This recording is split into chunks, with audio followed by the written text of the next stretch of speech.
From your local election headquarters, this is Eyewitness Newsmakers. Hello and welcome to Newsmakers from your local election headquarters. I'm Jayne Bugda along with Andy Mehalshick, and our show is designed to give our viewers a look at politics in our area. And today we are joined by an old friend. We are joined by State Representative Sid Kavulich, who represents the 114th District. Sid, thank you so much for joining us today, taking time out of your schedule, and to have our viewers get to know a little bit about what's going on in your life and in what's going on in Harrisburg. And we say old in the most affectionate way. For a long time friend. Listen, okay. age is just a number. That's true. At least we tell her. Do I sound like I'm in the political field? Yes. Sure.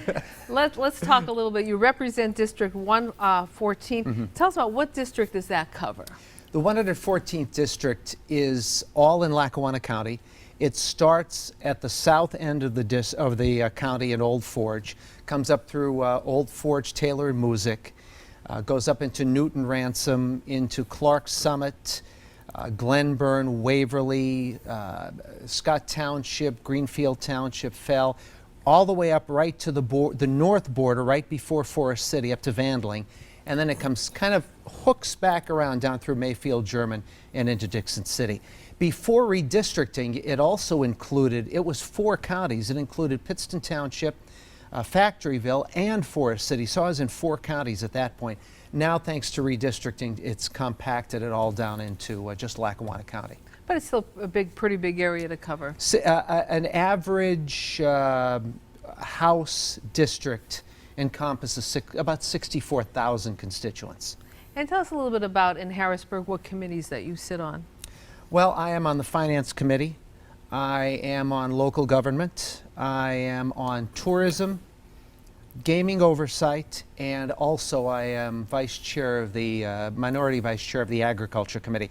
I'm also on a committee called the Center for Rural Pennsylvania, and it is designed to look at some of the issues facing our rural areas in Pennsylvania today. But it has expanded now in the past year. And the one thing we are looking at right now is opioid use and the abuse of these types of drugs in not only in the rural areas, but throughout the Commonwealth of Pennsylvania. And we've seen it's, without a doubt, at epidemic proportions. Every day the overdoses, and from all ranks of society, from lower socioeconomic to mid-range to higher. I mean, it's a major problem. Andy, I learned things that you would never even think of. Young athletes who are being prescribed painkillers if they need surgery or for their injuries, and then becoming addicted. Physicians who just don't know about the prescription of some of these drugs. So it all starts with education and, of course, diligence and just being awareness. And it's something we'll look forward to hearing more about in the months to come. Let's talk a little bit about the governor's budget. Just really? Recently, just the other day, announced his budget plan. And your thoughts? Well, we've got to come together in a bipartisan way. And whenever you have parties, you are going to have opposing views in 99.9% of the time. But it's the ability to work together, to come together, overcome those differences that make you good legislators and brings about good governance. And that hasn't happened in Harrisburg. It's not happening in Washington either. We have become so wrapped up in ideology that we don't look at, I always say, I wish there were 3 caucus rooms in Harrisburg, Republican, Democrat, and those who want to get things done. The common sense room. And I almost think that you would get the most people in that common sense room, because the majority of lawmakers in Harrisburg, I can't speak for Washington, I believe want to compromise, want to work together. But Well, when you talk about the size of the legislature, too, 203 in the House is a very large number. And I've always said, I was a co-sponsor of the bill that would reduce the legislature in the House to 150. But when you look at how difficult it is to reach compromise, when you have 203 members from such diverse areas of the state. Look at Pennsylvania. You could go from Philadelphia and Pittsburgh a few miles to a rural area. In Pittsburgh, just go up to Slippery Rock. They are so different in their areas. Scranton and Philadelphia, the northeastern and southeastern parts of the states, and the northwestern and the central western or north central part of the state, how different they are. So it's very difficult to come up with compromise that would be suitable to everyone or the majority of people in the state. And you know it's a challenge. When I was talking to Congressman Matt Cartwright recently, and he said, we were talking about the dysfunction people see in Washington and Harrisburg, and he said, he gets people he runs into and says, boy, look what's happening in Harrisburg, it makes us look good. And that's not good for either one. But how, Sid, do you think we rebuild the faith in lawmakers? I mean, of course, at the state level and in Washington, the folks at home are saying the same old stuff. They may like you personally, but they're thinking we're still banging in Harrisburg and nothing's getting done. How do we rebuild that faith and get the confidence back? I think it's knowledge is key, I think. If there, and it has since I was elected in 2010, I've noticed that people are really paying attention now. And I think as they pay more and more attention, there is more awareness of what's going on. Sure, there's a frustration with people because there's still an old guard in federal government, in state government throughout this country. But I think you need a new attitude. You have to go in to, when you're elected as an official, I think you have to go in with one thing in mind, and that's the people who put you there. Because your constituents, the people that vote for you, are the primary, of utmost importance, of primary importance, because you're there to serve them. You're there to serve the people that put you there and the people of the Commonwealth of Pennsylvania. And we as elected officials need to keep that focus and realize that we're there for them. And I mean, real quick, I mean, if it was up to me, this budget would have been settled last year by locking us in a room, like they used to do it in the old days. Yeah. And when you solve your first issue, you come out, if somebody wants to have a smoke, if somebody wants to have a drink, if somebody needs to go to the restroom, you do it, and then you're back in the room, and we all sit in there together. We don't have a group of people. We all share in the pain, like so jury deliberations. Once you start deliberations, you stay in there. Well, exactly. We're going to continue our conversation, and as we head to break, here's what some other lawmakers had to say about the governor's proposed budget. You're watching Newsmakers from your local election headquarters. We'll be right back. Well, I think there's a very strong amount of frustration.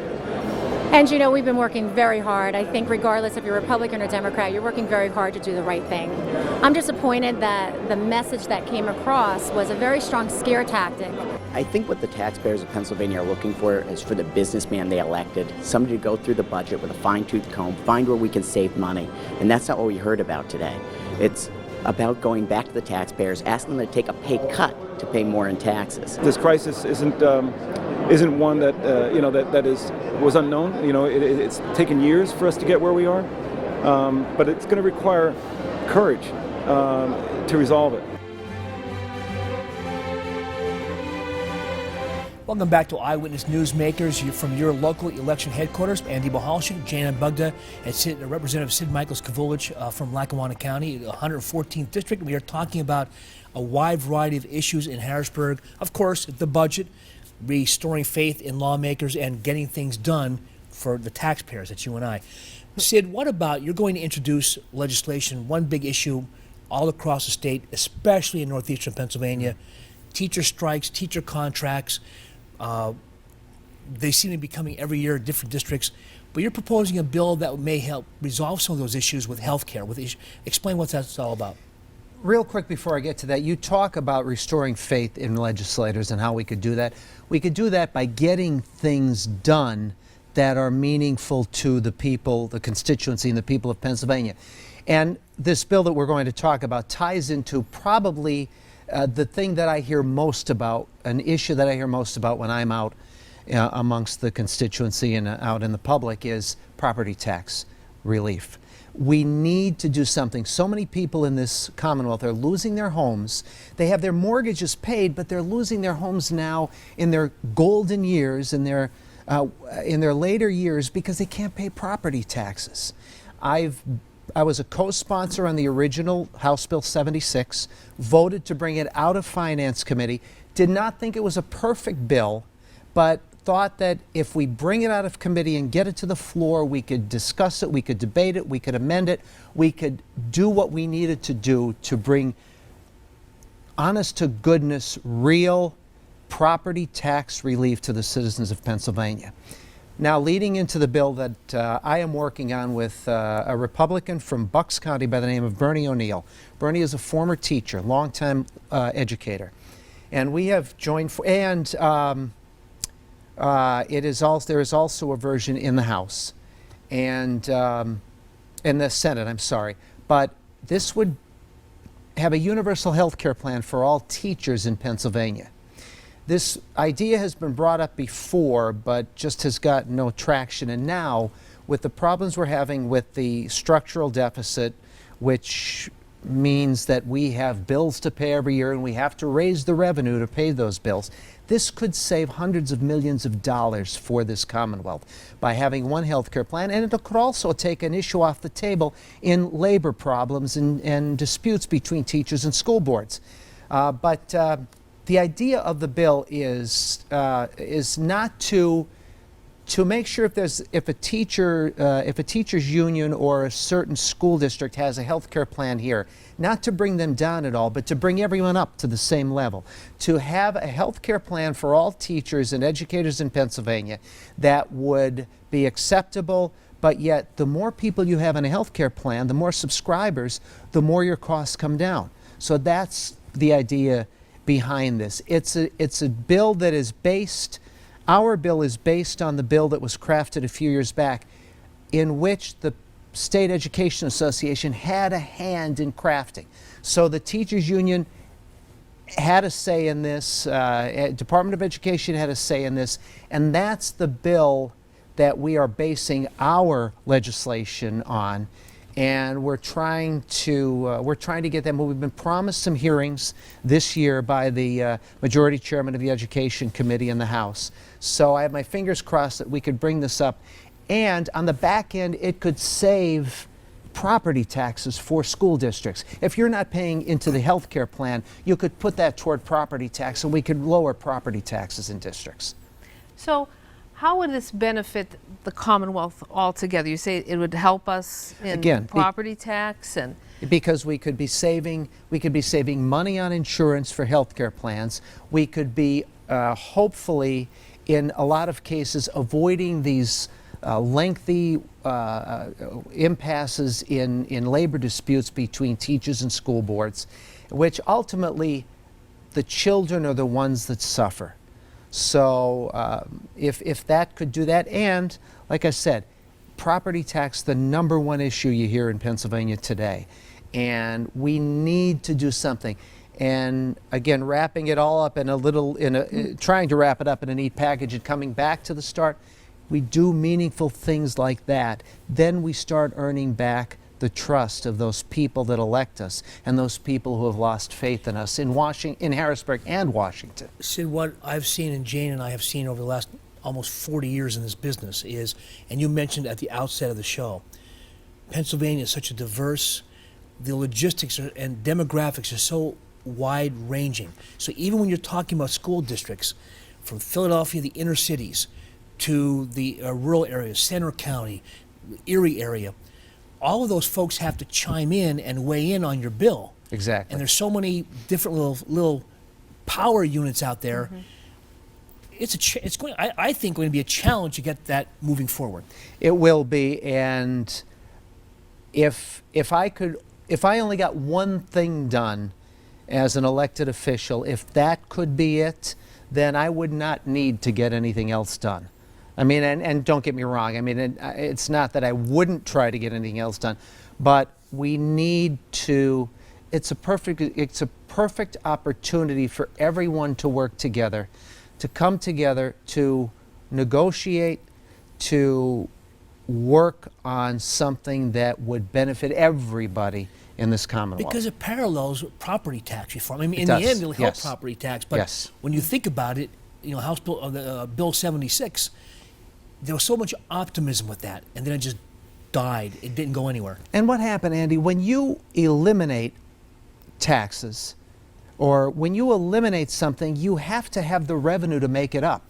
And there was just too wide of a gap between the methods that we had to make up for the elimination of all that property tax. So, I mean, there are ways that we can do it, and there are things that we can do in this Commonwealth without raising taxes on the working person, on anybody in this state. There are ways we can do it. Well, we're going to continue our conversation with Representative Sid Kavulich, and right after this, but as we head to break, some more comments concerning the governor's proposed budget from other lawmakers. We are not fiscally stable. That should be the primary focus of Republicans and Democrats, the administration, and the General Assembly. The details were not provided to us today. It was a very partisan speech, finger pointing. That's not the kind of leadership that we need to get the budget from last year completed and to begin the process of putting a spending plan in place for next year. You know, it's a tremendous tax increase on the citizens of Pennsylvania at a time where we can't afford it. So, Governor, you need to really look at your budget and look. Welcome back to Newsmakers from your local election headquarters. You are looking at video of Representative Sid Kavulich when he was Sid Michaels' sports anchor here on Eyewitness News. Bring back memories. That's from the Red Barons. There you are. Who's that young guy? Who is that? Do you miss sports? First of all, that was probably the greatest night we had here, right there. That celebration when the Red Barons won. And look at some of the people in that picture. Wow, I mean, but that was, and I poured that stuff over Jim's head. He never realized, Jim Miller, never realized that was me that poured it on his head until a long time later he was looking at it. But to have, Ricky Waters? yes, it was, yes, Wow. yeah. To have professional baseball come to northeastern Pennsylvania again after so many years away, and then finally to win a championship was just, the stadium was packed. It had a major league feel. It was great. There's certain things I do miss. Of course, today is the Daytona 500, and that was the thing we really built a solid foundation You loved car racing, yes. at WBRE, and WYIU was the coverage we had of motorsports. Again, there are certain things. The high school football I always miss. As a matter of fact, there's an internet network for high school football in northeastern Pennsylvania. Still help out once in a while because I enjoy doing it. And I miss, again, the motorsports. Miss playoff time for basketball and football. Always a lot of fun. Little League World Series, too, was always my favorite. And as a matter of fact, we still go down. I still go down, try to get there once a year just to see a game or just to take in that atmosphere. But You keep in touch with Jim Miller? I do. Who was Jim had a rough last 2 years, throat cancer, and they had to remove part of his remove his voice box, and so we still stay in touch. He rebounds, then he gets hit with a couple of things, then he rebounds. But again, we had a great 18-year run, had a lot of fun, and we were able to touch a lot of people, which was really terrific. And sports is very similar to politics. It is. It really is. In many ways, it's a parallel. You're in contact with the public constantly, and I always said that's what allowed me to make the transition into that field. And the greatest thing now, though, is to see the kids that you covered. And I'm gonna bring up one name in particular. His name is Leonard Burke. And he's from up in he went to Dunmore High School. But Leonard was the manager, the water boy on the football team. And when we would go up there to interview Jack Henses and the players, he would come over and talk to me, and we'd stand there and we'd shoot the breeze, he and I. And here's me, and there's this little kid in 6th grade or 7th grade Then he made the team, and he was so proud. He came up to me that day and he said, hey, I made the team, and he was so proud of himself, and it was great. Then when he started to play, we interviewed him, and now I see him out in the public. He's got a family. He's got kids that are growing up, and so that, in a nutshell, is what it's all about. You watch the kids grow up, and now their kids are playing, and it's great. And it's great memories. Yes, it is. And we're going to take a quick break. You can see more of our show and more about Sid Michaels Kavulich on our website, pahomepage.com. We're under the Newsmakers link. We'll be right back. Welcome back to Eyewitness Newsmakers from your local election headquarters. Andy Mehalshick, Jayne, Bugda, and State Representative Sid Michaels Kavulich. Sid, I've had the great honor again to take part in your annual Youth and Government Forum coming up at Keystone College. Explain to the folks at home what that's all about. March 18th. This has been going on since before I became a legislator, but we've continued it.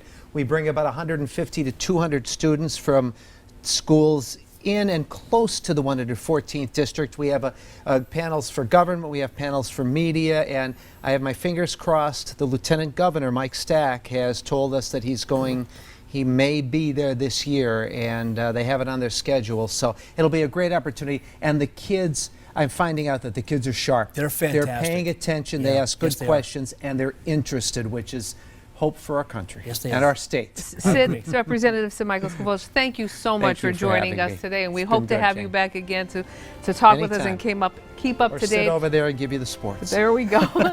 For Andy Mehalshick and everyone behind the scenes, I'm Jayne Bugda. Thank you so much for making Newsmakers from your local election headquarters part of your day. Check us out on pahomepage.com. We're under the Newsmakers link and under the local election headquarters link.